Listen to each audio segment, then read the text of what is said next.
All right, ladies and gentlemen, welcome to another episode of Diary with a Messiah. It is episode 8, and I want to do something different where I start bringing on some guests to talk about different areas and different experiences in the world of professional wrestling. So I tried to get a really huge superstar to join me as my first guest. Unfortunately, that could not happen, so I had to settle for a referee, but he has worked for some of the top independent promotions like Beyond Wrestling and Limitless. He also referees for Ring of Honor. And his biggest accomplishment in wrestling today is refereeing my matches and being whipped by my jacket. So please welcome Ref Steven Dumeng. I appreciate that, Mr. Donovan. You couldn't have said it any better. I don't think I've had a better introduction than that. So I appreciate it. I think you nailed everything off the bat. So I'm not Rich Palladino, so I do the best I can. So I appreciate it. And let me tell you, ladies and gentlemen, everyone listening, that chain, when you freaking smack me with that chain, that really freaking hurts, man. I owe you a damn receipt. Okay? One day when you least expect it, I'm going to freaking whip out a goddamn leash and I'm going to freaking bash it over your head because, man, that really, it, to the point that even Dave Sturcio made sure of it. So Dave runs out of the Dave, Dave was not a fan of getting hit with that damn leash. So no, you got to keep that thing controlled. No, and that link, rather. No, and in Rahway in February, when I took my jacket off, he scurried out of the ring because he didn't want to get whipped by it. Yeah, that jacket, which is very awesome, by the way, is very heavy and it hurts also. So, yeah, keep that in mind. Anyone who ends up being or sharing a ring with Shawn Donavan, if you're a referee, if you're an announcer, if you're collecting jackets, anything, keep that in mind because this man will use anything and everything to spice things up. So that's it. So actually, let's kind of get into that a little bit. You as a referee, your thoughts, opinions, what you were taught about interacting with the performers in the ring, and because I've had experiences where referees have had a little bit of an ego and saying, well, you're not supposed to mess around with me in the ring or whatever. And I know growing up in the business that it takes 3 people in that ring, 5 if it's a tag team. Where the referee needs to react to what's going on in the ring. I mean, how important have you been taught that? Have you had experiences where wrestlers were not fond of certain things or wanted you to be involved in stuff? And I know long-winded because I do see a lot on indie wrestling where, and again, it's a broad spectrum of entertainment now with the world of pro wrestling, but where you see referees getting involved in spots and giving stunners and things of that nature. What are your experiences around that, your thoughts on it? Yeah, I mean that's I just want to start off with a quick preface rather that my first foray into the world of refereeing specifically was kind of done on a whim. My brother, Colossal Mike Law, good old Colossal Mike Law, and Jordan Schneider, who's Boris Naboka, they helped put together FWE, and both referees no-showed initially. So Mike had brought me into wrestling. He taught me how to run the ropes, take bumps, strike, and things like that. I was a little luchador named El Nino back in Arita, Puerto Rico, which is a place in Brooklyn, New York, where, I mean, I met people like Homicide and Amazing Red when I was probably maybe maybe like 7, 8 years old. So to work with them in the future is pretty cool, by the way, having had that happen. But so I knew about wrestling, and I've always followed wrestling, and Mike has been what was the guy who brought me to the dance, if you will. And both referees no-showed, and it was one of those things where, like, 10 minutes before bell, so indie-rific, as they say. It's like, hey, I know you're familiar with wrestling, you watch wrestling, you train to wrestle, like, can you do this? And oh man, I was wearing Mike's shoes. I was wearing a triple XL soccer referee shirt that I had to tie. Not only did I tuck, but I had to tie behind myself. Still didn't fit. I was wearing a necklace. I was wearing earrings. I was wearing a white belt. I was wearing jeans. All the things that sometimes you still see in the indies today, which is heartbreaking. Thank God I was whipped into shape, and this is going back to your initial question. I was whipped into shape by referees like Kevin Keenan, Ref Gino, referee Nick Papagiorgio, Mike Keener, and John Finnegan, Andre Giannico, a lot of great referees I was exposed to immediately or early in the course of my career. And thankfully, they whipped me into shape immediately. I'll never forget, Tommy Dreamer saw me at FW show with, I believe this might have been probably maybe my second or third show. I had white socks on, and let me tell you that did I ever wear white socks ever again? Long story short, you never saw them ever again. There's so much that a referee plays into the legitimacy, to the storytelling, to the, every bit of the element of pro wrestling. And like you're saying, we're as much a part of it as the pro wrestlers. The meat and the potatoes are the pro wrestlers. People pay to see the pro wrestlers. People come to see the pro wrestlers. And it's our job, I feel, again, this is in my opinion, to accentuate and to work with and to make that story as emphatic and as realistic, or however it may be. There's so many different genres of wrestling. I mean, at a Beyond Wrestling show, for example, I can ref a match where I work with Orange Cassidy, and it's a predominantly comedy match. And then very next match, I'll go into a death match with Nick Gage. Am I going to approach it exactly the same? Not necessarily, but the morale is still there. I'm here to work with everyone. I'm here to help them get their story across. I'm here to get those emotions conveyed. Whatever is needed from the wrestlers to enhance their performance, I'm going to do whatever they need and is told of me. So I can't stress that enough, how important it is to look professional, because that right off the bat, if I'm tuning into a match and say we'll use your match with Moff. Say I was tuning into your match with Moff, and the very first people that fans see, whether you're watching at home, whether you're watching on a streaming service, whether you're there live, the very first figures they're going to see typically are the wrestling referee and the announcer. And if I have a referee that looks disheveled or clearly is sloppy or is not wearing what I consider standard attire, like black slacks or black socks or black shoes or a standard ref shirt per the company. Same thing with the announcer. If they have a certain presentation, that's going to immediately dictate a person's perception of the wrestlers and their match, which is unfortunate. I've seen certain situations where matches had such bad commentary, or the referee looked lousy, or the announcer wasn't professional, and people shut off the highlight reel. They shut off the match. And then that right there is already a huge blockade. That's a huge problem. So I can't stress enough how important it is to maintain a professional appearance and cadence. Again, what my go-to is always black slacks, black belts. You want black socks, black shoes. And also at WrestlePro, we wear the bow tie and long white sleeve shirt, which I always appreciate. I think it's always cool to have a different look per company. So, but whatever is obviously standard per company, that's really going to dictate a lot. So, man, whatever it may be, if it means I got to get beat up by Shawn Donovan's jacket and help get his imposing and imposing way across, whatever it may be, it's my role, I feel, to play along with that and to, obviously I'm not going to back down. I'm going to admonish the crap out of you and tell you to cut that out, and I'm going to get in your face. And but that's where already the story is going to play in. The crowd is right off the bat, before you even did your first move in your match, people are going to know, boo this guy.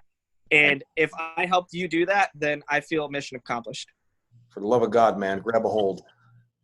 Let me get some water here. Yeah. I can give quite a mouthful, but hey, I like to be very meticulous. I agree. No, and you bring a good point too, the professional appearance aspect of it too. And I can't stress enough that, you know, you're, as a referee, I can't tell you how many referees I have seen just bring their referee gear in a plastic bag, and I take it back all the way. You know, Sean Bennett, very close friend of mine, who all he ever wanted to be was a referee, and I had never seen a referee take so much pride in their craft. I mean, he had, even in the locker room with all the workers, he probably had the most well-kept gear bag. I mean, you open that up, it was pristine, folded iron pants, folded iron shirt. He even invested in his own set of earpieces to help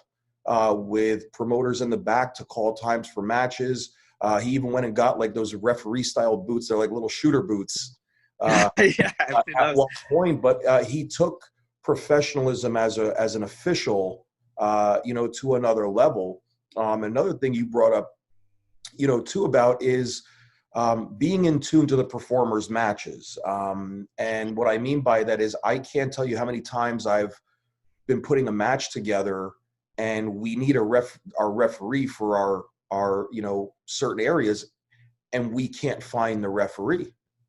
And do you believe it's the performer's job to go to the referee if they need something, or is it the referee that should be checking in with each match of what they need, or is it a combination of both? I'm a firm believer in communication. So I would say, especially me coming from my own, the way I handle things, you got to make yourself accessible. As a referee, there's so many different things going on with the wrestlers that you have to be there. I take pride in making myself as accessible as possible, whether anyone wants to run ideas by me, or if they have anything in mind. You always want to make yourself available. And that's part of how I even became a pro wrestling referee off the whim, is putting myself in position to be taking advantage of an opportunity. And initially, while I was even at that show to support Mike, obviously because he's my brother, but I was going to write reviews. I was going to be one of those little critics. I don't have glasses, so that was my little gesture for glasses. But was to write a review on the show, and you know, I took advantage of being given an opportunity because I put myself out there and I was willing to do that. And going back to your point with Ref Bennett, who is someone else I got to learn from later on, and he is where he is for a reason, because he had that approach of professionalism at this level, which was there in the independents, and he got to rise all the way to the top, even headlining WrestleMania main event, and the main event, refereeing the main event, because of how he was at the independent level. So it all dictates so much. And if you're making yourself accessible at the quote lower platform or lower levels, or the independents, or once you start to rise up, your tryouts, everything going forward is going to be so much easier. I can't stress enough that I love to be in tune with the people I work with, whether they have an idea or they're like, you know, I always ask. It never hurts to have more information than less. And if you're available, if you're there, we're there for a job. We're there to enhance things. And I think you should always be the guy who goes to them, introduce yourself, explain that you're the official that's been assigned the match. If there's anything that's needed of you, if there's anything that comes up, I firmly believe it's on the referee. Obviously, they're, you know, when the referee's there, the wrestlers, it's on them to then tell them what exactly is needed. But, you know, other times I tell this to other referees, a lot of other things are just going to be, wrestling's a template. There are certain things that are just going to be kind of across the board that you're not going to really have to ask. You'll just end up knowing the more experience you gain. Like, for example, if someone's in a corner and, you know, if they're feeding towards the back to their corner and there's a standstill and they need to be broken apart, they're probably going to do something dirty where you have to get in the middle. he'll probably take advantage of the positioning. Those are things that sometimes I'm not even notified of or told. But since I've dealt with so many matches and I've listened to so many people and I've had the experience of working with so many talented people over the years, I've been able to just have that ability second nature. So yeah, long story short, I agree. You should always make yourself accessible and available. And you'll be surprised, man. So many people end up becoming announcers. You could become, a lot of WWE officials right now are former wrestlers. Bandito, Junior, Drake Younger, quite a few. Ref Danilo. Stefan Smith. Yeah, there's quite a few. Aja Pereira just got signed as a referee. You want to make yourself accessible. And the more, hey, I've seen you referee Battle Club. It's one of those things where you have to, this type of business that we're in, you have to make yourself available. And I've done Creator Pro birthday parties where I was the announcer. I did I collected ring gear. I did the bell keeping. I did the music, and I refereed the show. So, you have to make yourself a jack of all trades. And the more accessible, the more available you're going to be, the more people are going to want to work with you. And the more valuable you be. Yeah, I agree with you 100% because, again, same thing, taught very early on, learn how to do everything in the business because you never know where opportunities are going to come for you. You may be a very good professional wrestler, but maybe your size, your look is not what a company's looking for. And maybe you go, for example, to a Ring of Honor tryout, but maybe they don't see you in their eyes as a performer, but maybe they see you as an official. You never know. Learn how to do everything. Like I said, I was taught how to ring announce, referee, do the music, do the lights, take tickets, bring gear back. Like you said, anyone that wants to be a performer in the business, and I use the term, you should be a whore for knowledge of everything. You want to know how to do everything in the business because it makes you that much more accessible. I have gone to shows, not booked, just to say hello to friends, support the wrestlers, and people have said to me, hey, we're a man short. Can you help us with this? Sure, I've helped. You don't know where that's going to lead you to the next time. Absolutely. They might say, hey, we appreciate you stepping in. We'd love to have you back as a performer. We'll find a spot for you.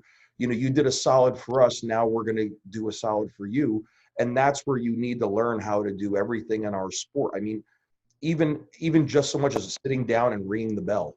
Can be a huge asset to help a promoter out when they're struggling 10 minutes before bell time and they're short someone to help. I've always told performers, learn how to referee and have a separate gear bag in your car with referee gear. Take it out every now and then if you don't need it, and make sure that the pants and the shirt are ironed, but always keep that in there.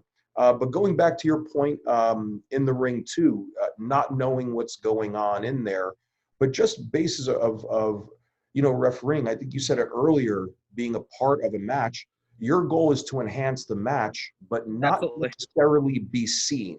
Like you're there, but to the performers, you shouldn't be seen, meaning like you're getting in the way or you're getting caught in things. And I was always taught when refereeing was to stay on the outer parts of the ring, away from the hard camera, as if you're just moving back and forth in a 3/4 motion, and then getting in close when a pin or a hold and being able to anticipate a pin attempt is going on as well at all times. But also was taught body language too. You have to be invested in the match like it's a legitimate contest going on, and not to say that what's not going on in the ring is legitimate, because it is. The bumps hurt, things happen, but you need those aspects are very much real. You need to be ready for that pinfall. You can't have a guy in a schoolboy and the referee standing there for an extra 2 seconds. Oh, there's the pin. You've got to be in tune with everything that's going on in that match as much as the performers are. Yeah, absolutely. As an official, one of the best compliments you could get, I remember that I had refereed one of Sam McCallahan's matches, and he had told me, I believe it was a match with John Silver a few years ago, that one of the best compliments you can get as a referee is that you were noticed. They didn't realize you were even there. You were not in the way. You didn't take away from your reactions. For me personally, everyone has different styles. What works best for me is to convey emotion, but still be subtle, because at the end of the day, people, again, come to see the performers, the wrestlers. However, if I'm, jumping around or having maybe too emphatic an emotion, people are going to start to focus on me. And what works best for me and my style, Steve Dumeng, is not being noticed and being a shadow, and just, again, getting my competitors from point A to point B, which is beginning to end, in a safe manner as well. That's another thing I see in the indies, which is unfortunate. A lot of wrestlers have to deal with, or indies that independent referees that don't focus, like you said, that aren't paying attention. I remember I'd refereed Jay Freddy's match with Brandon Thurston at one of the last Beyond Uncharted Territory shows, and they used a top rope ring, top rope promotions, and that ring has, I don't know if you've ever been in it, but those ropes are extremely high. Like, for some reason, I don't know why, but they're very high ropes. So they were jockeying for position for like a superplex, and unfortunately, they lost their footing. Brandon fell into the ring. Jay fell out of the ring, and it was one of those things where, as soon as I saw him falling, no matter what had happened, I knew I had to go check on him immediately, even if he landed on his, if it was the most graceful fall ever. I implore referees to always, please be aware and cognizant of your surroundings, and check up on your we're in together. We're all performers, and that's one major responsibility, is to make sure that it's a safe environment, because unfortunately, as soon as Jay fell to the side, I can already tell it was going to be a nasty spill. He was knocked out immediately. I as soon as I ran out of the ring, I threw in the match. Thankfully, there was actually there was an on-site paramedic, one of the in the crowd. So he was able to come to, and we handled it immediately. We threw up the X, coordinated, make sure that the ambulance was called. Jay was able to walk out on his own bearings, thank God. But that was a nasty fall. It was probably 7-8 feet, and unfortunately, he landed against the staircase and just smacked his head right against the ground. And it's one of those things where if someone isn't attentive or isn't aware, it can lead to deaths. It unfortunately has happened. No, it has. And so, again, you bring up a good point again about being referees needing to be cognizant and aware of the performers in the ring. Sometimes just the simplest of a bump or simplest of a move sometimes can be the things that cause an injury, and you always have to be aware. And I know a lot of times wrestlers want to be the tough guys and they want to continue the match, but I think a referee has to be able to make that call as well, and saying we can't allow this match to continue, because it can go further damage to both guys or the one already injured. I know for sure. In Florida in the multi-man match, and I will say this is probably the worst multi-man match I think that has happened in the history of WrestleCon or ever. It was just not one of those matches where the performers just were not on the same page, and the structure was not there. But for whatever reason, they did not tie the canvas on correctly, and just a simple me coming in, turning for a schoolboy, my foot got caught in the canvas, and my Jesus! And I literally sprained my ankle. I'm lucky I didn't turn further. I probably would have broken it. But I'm limping around the rest of the match, and the referee never once said, "Hey, you okay?" I was okay to continue, but not even that come check up on me type thing. So again, part of a referee's job in the ring is not just to officiate. They've got to be cognizant, aware of an injury if something is not right, or if a wrestler is not responding correctly.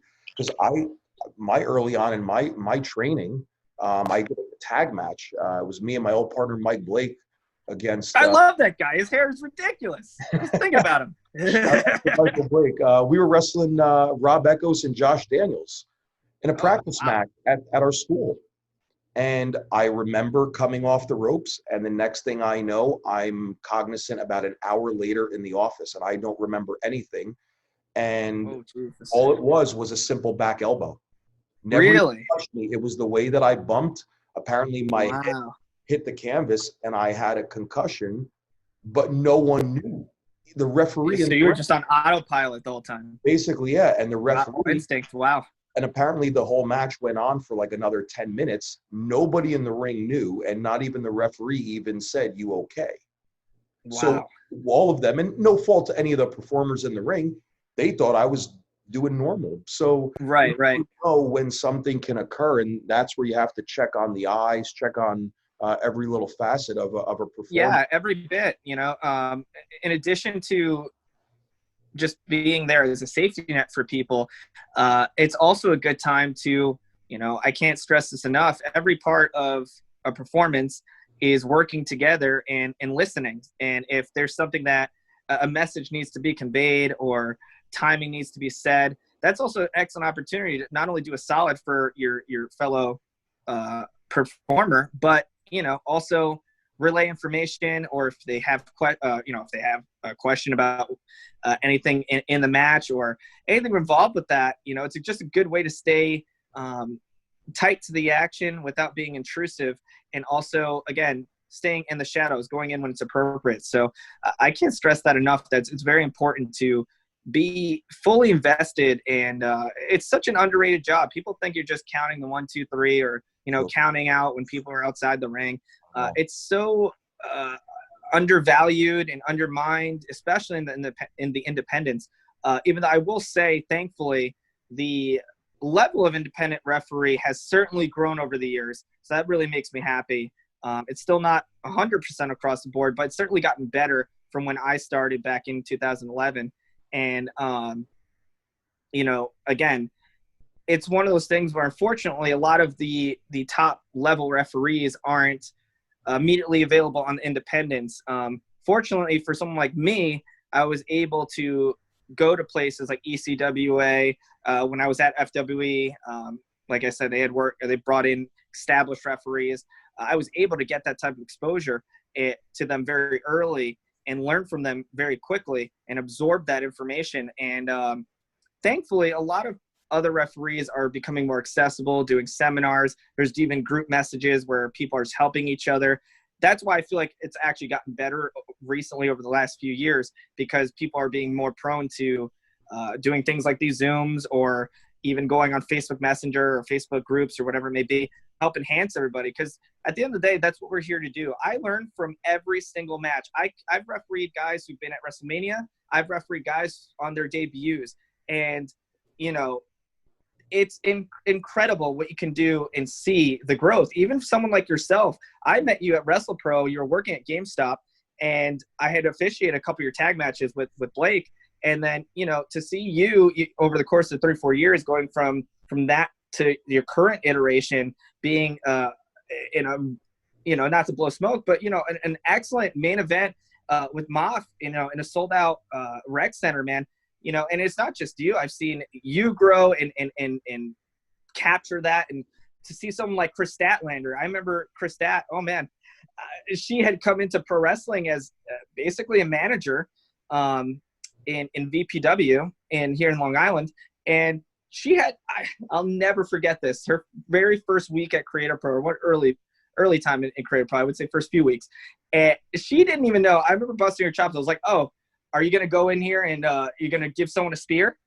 And obviously spear being used by people like Edge, Kurt Hawkins, Brian Myers, who's an Edge head. That was the joke, who was her trainer.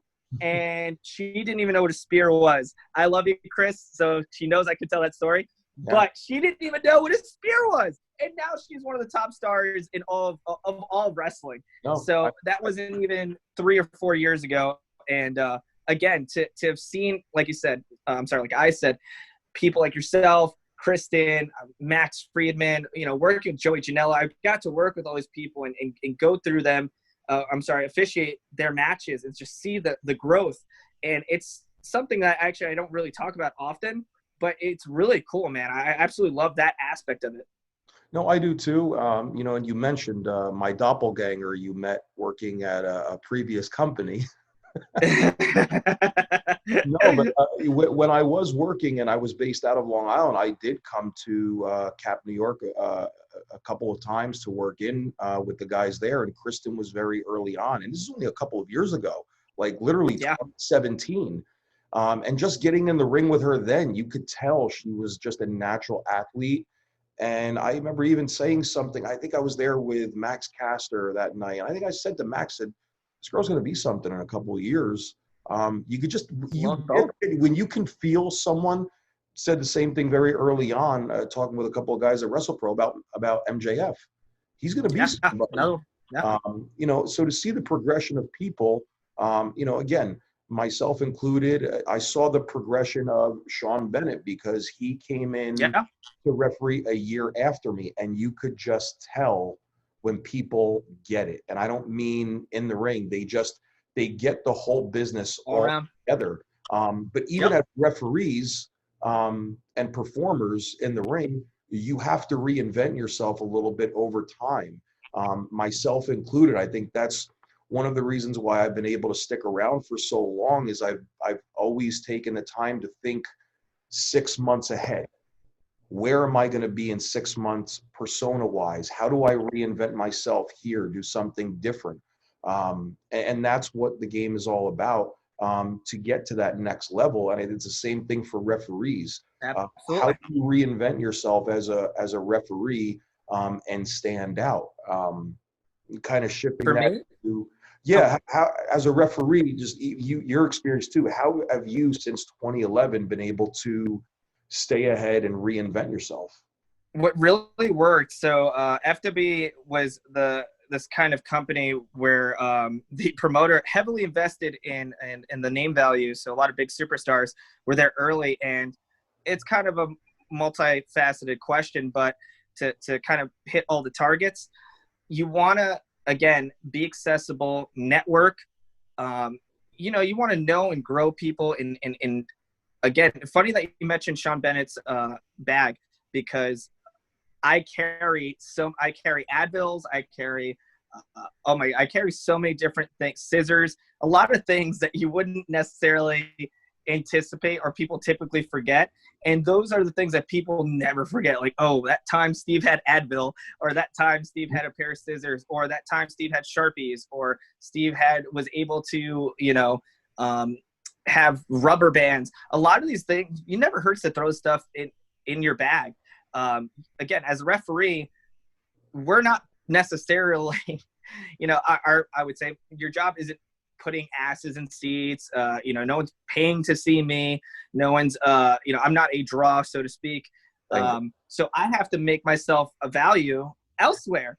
You know what I mean? And if I can be that guy who's an asset outside or in the back, I'm going to be that much more valuable than just another guy in stripes. So that's one huge way that you kind of stay above the rest.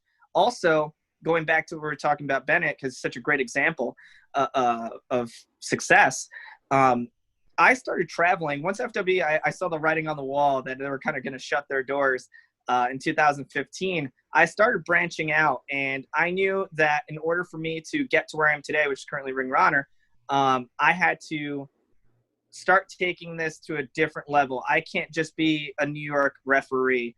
I can't just be a guy who just does his local indie once a month. But that was just me personally. Everyone has a different path, and I just want to stress that also, that everything's entirely subjective. But for me, what worked best was to start branching out. I started working at Creator Pro and NYWC. And from there, I was able to meet people like DJ Hyde, and that got me through to Combat Zone. And then when I was at Combat Zone, I met Dave Marquez. I was able to use my experience and consistency to get to Championship Wrestling from Hollywood. And I was doing this all at the baseline level as an independent referee. And I'm traveling to California. Did I pay for those flights? Of course. I invested in myself. That's what you do. Do I get flown out these days? Yes. but that's because I had to invest in myself initially. And that's the beauty of doing seminars, tryouts. That's how I got into Ring of Honor. I did a tryout, but I wanted to go into my ROH tryout in 2018 with a loaded resume. I wanted to be, as Delirious said during the meeting, undeniable. And I felt when I was there, I was undeniable. I came in with a laundry list of experience. I'd worked with a who's who of people, and I was consistent. I had been doing 4 to 5 shows a week through Beyond and all these other places. I was traveling regularly, and I still do. But at that time, at cusp, to excel, to escalate, if you will, like you were saying, you have to invest at that level. That professionalism that's going to take you to the top, it has to be in you from the very beginning. And again, investing in myself with my travels, that's how I ended up going to LDN, working in the United Kingdom. And now I can say I've refereed in 2 countries. Those are experiences that paid dividends massively going into my tryout.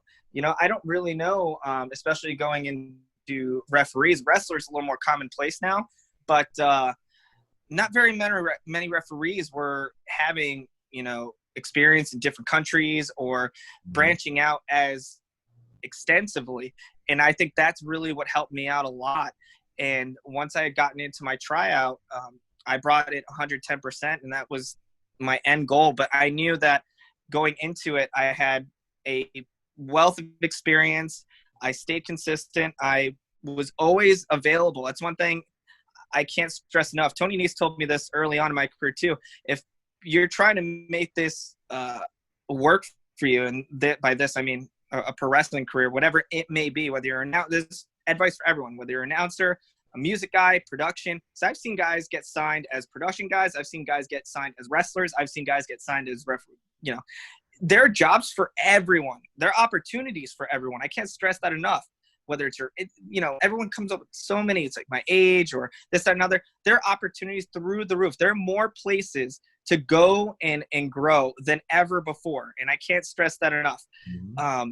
That said, you got to put in the time, and you got to be putting in the effort from the offset, and you're going to see results. There's no question that you'll see results. Put your time in, invest in yourself, do tryouts, do seminars. Like you said, be a sponge, network. You want to continue to be extensive and put yourself out there as much as possible. And again, the opportunities will present themselves. They'll be there, So by the time I was fortunate to do my tryout with Ring of Honor, I felt fantastic going into it because I knew that I was capable and I was feeling really, really strong going into it. So thankfully everything worked out, but I can't stress enough that you're going to have ups and downs, but don't lose sight of investing in yourself. Monetary, the short term, dude, $200 or $300, that's right now. But you know what? That experience, the value is not in the money. The value is in the experience. And that's the experience that's going to set you to the top at the end. No, I agree. And again, I agree everything you said there, because it's not just the same thing for performers. It's on the referees too. What sacrifices are you willing to make in the short term to benefit yourself in the long run? Like you said, getting yourself out there to different places. You know what? I know for years, and maybe it's a little different now, but early on in my career, it was a no-no if you paid for your own flight to travel somewhere. But the indies were not as abundant, 10 years ago as they are now. So with so many different places popping up and becoming hotbeds around the country, if you want to be seen, you've got to take those chances. If you choose to make that 17-hour drive, go for it. If you choose to invest in a flight and get there in 4 hours, it's your choice. But you took upon yourself what performers and referees have to do to get the opportunity that when a tryout comes into play, that you're setting yourself up for success. It's no different than when you go on a job interview for a major corporation. You should have a resume that says to that supervisor, you are undeniable around all those other candidates, and they cannot let you walk out the door without offering you a job to work for their company. That's just the way it works. I know we're getting short on time. Would love to bring you back for a second piece because I'd like to talk a little bit more about experiences working in a bigger company as a referee than on the indies. But if you can pinpoint, I'm going to put you on the spot a little bit. What are the top 5 things that you think are skills that you think a referee should possess? Okay, so skill-wise, I think, again, first off, awareness. I guess that'd be one thing. Awareness, professionalism, and professionalism going into, again, your attire, your cadence, how you treat yourself, how you come off on social media. That stuff all matters. That's the second thing. Third, a car. Please, I can't stress enough. Having a car is paramount. I do car rides. Let me tell you, I did 31 trips to Massachusetts specifically for Uncharted Territory Beyond Wrestling last year. Of those 31, I would say I probably drove, no lie, probably over 20 of them. And that's not a complaint. That's not a pat on the back, nothing. It's the willingness. That's what that is, the willingness. So that would probably be the fourth thing, willingness. And again, last but not least, I would say just motivation, man, and positivity. I'm going to cheat. I'll throw another one. You got to stay positive, be around good vibes, reciprocate those good vibes. And, don't get me wrong. There's so many ups and downs that you're going to face. That's just the entertainment industry, but don't give up. I know it sounds super cheesy, but it's the truth, man. Don't give up. You're going to have ups and downs. There are times where I've sat in positions where I'm like, man, this is not the best situation right now, but I knew that it will pay off in the end. And thankfully it did. But I stuck to my guns. I went through it, and I can't stress enough that you have to have that, as they say in Spanish, la gana, or the desire. So those would be those things. That's probably a little more than 5, but yes. All right. Well, I'm going to I would love to come back, by the way. It was a fantastic talk. I appreciate it, and see where this goes. But all I can say is, hey, brother, my car doesn't work. Can I jump in with you for the 8th time straight? Oh, wait. Oh, and you also don't want to throw in trans or gas or anything, or you don't want to offer to even stay up, or wait, do you want to fall asleep during the trip too? The house was light, so I only got paid a small percentage of what I agreed upon. I'll get you. I'll get you on the next trip. My favorite. Oh yeah. Oh man. Yeah, that's another thing. Find the right people to travel with. Yes. You'll learn that quickly in wrestling. We'll make that the 6th skill you need to have: travel with the right people. Any place that people want to find you on social media? Anything you want to promote? You got coming up? Or please, follow me at Ref Steven Dumeng on Twitter. It's also my Instagram, RefStevenDumeng. And that's really, just follow me on those platforms, or, Facebook. I'm open to always reaching out to anybody if anyone ever needs to talk. And there's so much going on that I'm always willing to be there for people. So please don't hesitate. And again, thank you for having me, Mr. Donovan. I appreciate being on, and follow this man. Make sure you're checking him out. I appreciate it so much. One last thing for you too. How open are you to doing seminars as a referee? Oh, I would 110%. I would love to. That time that we got to actually host class together at WrestlePro was fantastic. I would love to do more of that, honestly. Awesome. So anybody out there needs some work at being a referee, schools, anybody watching this, spread the word. Steven Dumeng's a phenomenal referee. Would love to do seminars. Steven, I always appreciate our conversations. Always appreciate when we are backstage, and hopefully we'll be backstage again at some point. So thank you for sharing your knowledge, and see where this goes. So thank you all for joining me on another episode.